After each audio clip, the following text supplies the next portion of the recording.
Pulang belanja dari pasar, sampai di rumah senam yoga.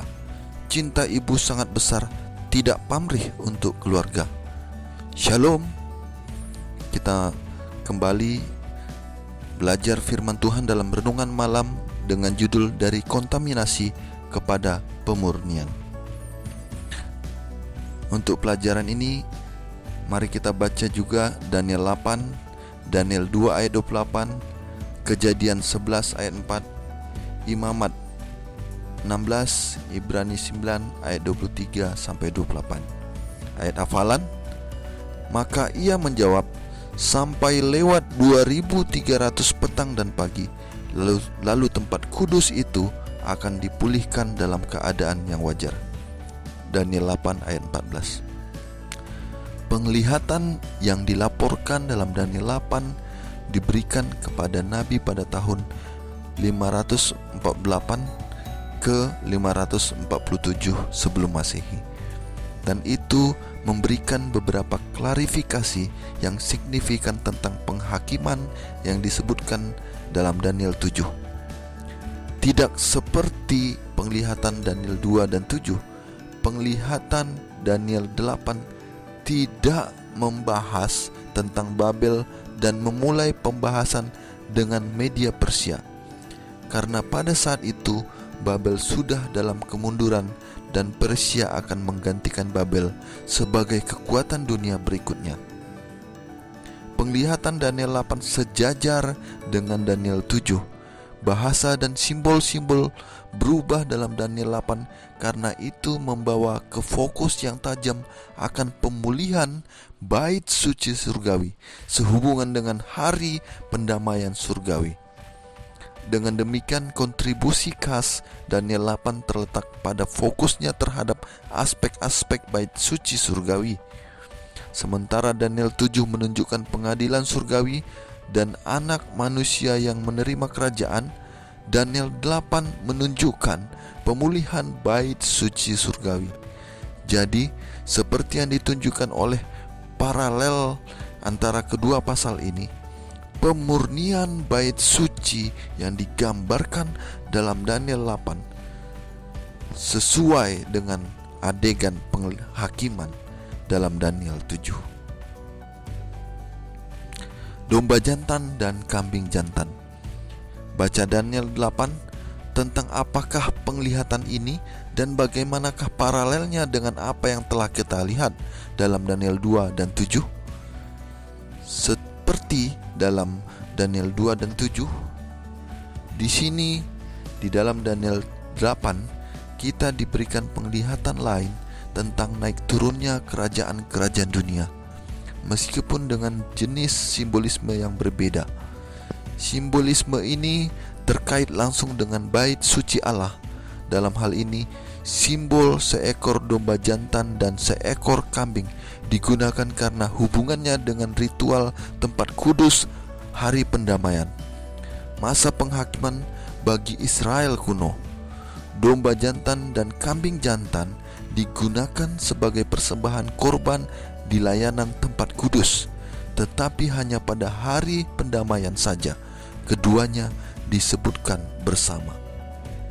Karenanya, kedua hewan ini sengaja dipilih di sini untuk hari pendamaian yang merupakan fokus utama penglihatan itu.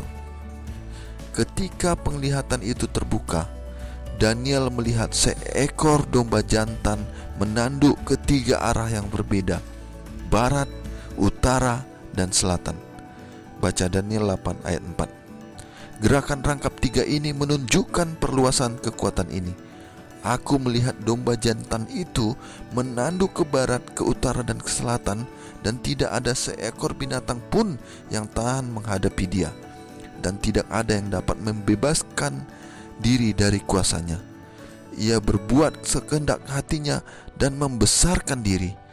Daniel 8 ayat 4. Seperti yang dijelaskan malaikat itu, domba jantan dengan dua tanduk melambangkan kerajaan Media Persia dalam Daniel 8 ayat 20, dan tiga arah yang kemungkinan besar secara harfiah menunjukkan pada tiga penaklukan utama kekuatan duniawi ini. Selanjutnya, seekor kambing jantan muncul dengan tanduk besar yang melambangkan kerajaan Yunani di bawah komando Alexander Agung. Daniel 8 ayat 21, bahwa kambing itu bergerak tanpa menginjak tanah. Daniel 8 ayat 5 menandakan bahwa ia bergerak dengan cepat. Simbolisme ini menyampaikan kecepatan penaklukan Alexander yang disajikan Daniel 7 sebagai macan tutul bersayap. Tetapi seperti yang dinubuatkan, ketika kambing jantan sampai pada puncak kuasanya, patahlah tanduk besar itu. Daniel 8 ayat 8. Dan memberi jalan kepada 4 tanduk yang meluas ke 4 kuadran kompas. Ini digenapi ketika Alexander meninggal di Babel pada bulan Juni 323 sebelum Masehi pada usia 33, dan kerajaannya dibagi di antara 4 jenderalnya. Antara Daniel 2 ayat 38 dan Daniel 8 ayat 20 dan 21, 3 dari 4 kerajaan yang terungkap dalam penglihatan telah disebutkan. Bagaimanakah seharusnya fakta yang menakjubkan ini membantu menegaskan kebenaran penafsiran kita tentang nubuatan-nubuatan ini? Munculnya tanduk kecil. Baca Daniel 8 ayat 8 sampai 12 dengan cermat. Ke arah manakah tanduk kecil ini bergerak, dan mengapakah ini penting untuk dipahami? Setelah menggambarkan 4 tanduk yang aneh yang sejajar dengan ke-4 mata angin dari langit, ayat Alkitab mengatakan bahwa dari salah satu tanduk itu muncul tanduk kecil. Pertanyaannya di sini adalah, apakah tanduk atau kekuatan ini berasal dari salah satu dari 4 tanduk yang seperti kita lihat kemarin mewakili 4 jenderal Alexander, atau salah satu dari ke-4 mata angin? Struktur tata bahasa ayat ini dalam bahasa aslinya menunjukkan bahwa tanduk ini berasal dari salah satu dari 4 mata angin yang dari langit. Dan karena kekuatan ini muncul setelah kerajaan Yunani dan 4 cabangnya, pemahaman umum adalah bahwa tanduk ini adalah Roma. Pertama-tama Roma kafir dan kemudian kepausan. Tanduk kecil ini mewakili Roma dalam fase kafir dan kepausan. Daniel pertama-tama melihat Roma dalam fase kafir, kekaisarannya berperang melawan orang-orang Yahudi dan orang-orang Kristen mula-mula, dan kemudian dalam fase kepausannya berlanjut hingga saat ini dan ke masa yang akan datang. The Seventh Day Adventist Bible Commentary, jilid 4 halaman 841. Menurut ayat Alkitab, tanduk kecil pertama-tama melakukan gerakan horizontal dan menjadi sangat besar ke arah selatan, ke arah timur, dan ke arah tanah permai. Daniel 8 ayat 9. 3 arah ini sesuai dengan 3 bidang utama yang jatuh di bawah dominasi Roma kafir. Ketika tanduk kecil menjadi pemain utama dalam penglihatan ini, ekspansi vertikalnya mendapat perhatian terperinci. Dalam hal ini, tanduk berhubungan erat dengan tanduk kecil Daniel 7, seperti yang ditunjukkan oleh perbandingan berikut. 1. Kedua tanduk itu kecil pada awalnya. Baca Daniel 7 ayat 8 dan 8 ayat 9. Keduanya menjadi hebat kemudian. Daniel 7 ayat 20, 8 ayat 9. Ketiga, keduanya adalah kekuatan yang melakukan penganiayaan. Daniel 7 ayat 21, 25, Daniel 8 ayat 10 dan 24. Keempat, keduanya meninggikan diri dan menghujat. Daniel 7 ayat 8, 20 dan 25, Daniel 8 ayat 10, 11 dan 25. Kelima, keduanya mentargetkan umat Allah.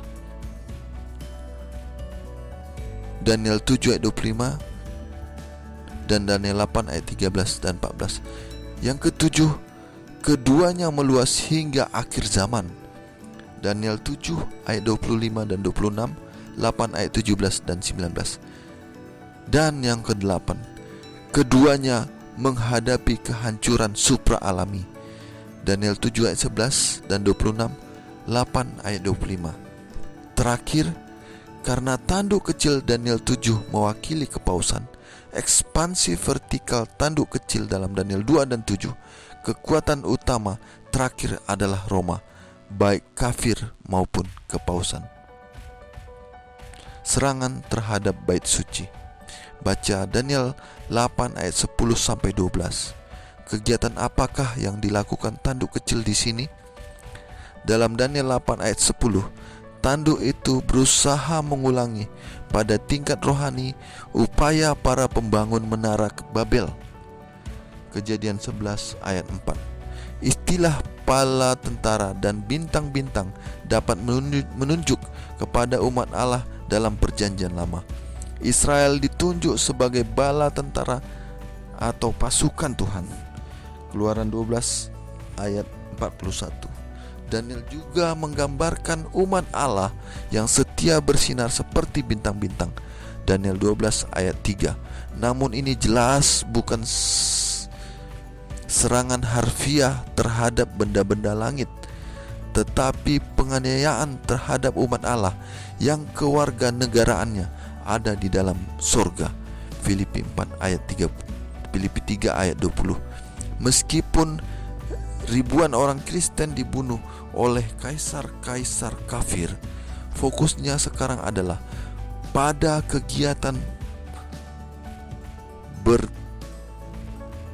vertikal tanduk kecil itu. Jadi pemenuhan akhir dari nubuatan ini harus dikaitkan dengan Roma kepausan dan penganiayaannya selama berabad-abad. Juga Daniel 8 ayat 11 berbicara tentang panggilan yang di tempat lain disebutkan dalam Daniel sebagai seorang yang diurapi, seorang raja. Daniel 9 ayat 25. Michael pemimpinmu. Daniel 10 ayat 21. Dan Michael pemimpin besar. Daniel 12 ayat 1. Tidak seorang pun selain Yesus Kristus yang bisa menjadi rujukan ungkapan ini. Yesus Kristus adalah panglima dari bala tentara yang disebutkan di atas dan imam besar kita di surga. Oleh karena itu, kepausan dan sistem keagamaan yang diwakilinya mencoba mengaburkan dan berusaha untuk menggantikan peran keimamatan Yesus. Dalam Daniel 8 ayat 11, persembahan sehari-hari terjadi sehubungan dengan bait suci duniawi untuk menunjuk berbagai aspek berkelanjutan dari layanan ritual, termasuk pengorbanan dan perantaraan. Melalui pelayanan-pelayanan inilah orang berdosa diampuni dan dosa-dosa ditangani di kemah suci. Sistem bait suci duniawi ini melambangkan pelayanan perantaraan Kristus di bait suci surgawi. Jadi seperti yang diprediksi oleh nubuatan, kepausan menukar pengantaraan Kristus dengan pengantaraan para imam. Melalui penyembahan palsu seperti itu, tanduk kecil itu mengambil pelayanan pengantaraan Kristus dan secara simbolis meruntuhkan bait suci Kristus. Kebenaran dihempaskannya ke bumi dan apapun yang dibuatnya semuanya berhasil. Daniel 8 ayat 12. Yesus menyatakan dirinya sebagai kebenaran. Yohanes 14 ayat 6. Dan juga menunjuk pada firman Allah sebagai kebenaran. Yohanes 17 ayat 17. Sebaliknya, kepausan melarang terjemahan Alkitab ke dalam bahasa orang banyak, menempatkan penafsiran Alkitab di bawah otoritas gereja, dan menempatkan tradisi di samping Alkitab sebagai aturan iman tertinggi. Apakah yang seharusnya disampaikan oleh pelajaran ini kepada kita tentang betapa berharganya dan pentingnya pengetahuan tentang kebenaran Alkitab yang benar-benar berbeda dengan tradisi manusia? Beli burung harga 1 juta, dipelihara di dalam sangkar. Cintailah sanak saudara kita. Hidup rukun jangan bertengkar. Demikian renungan malam kita yang berjudul dari kontaminasi kepada pemurnian bagian 1. Kiranya Tuhan memberkati kita selalu. Horas.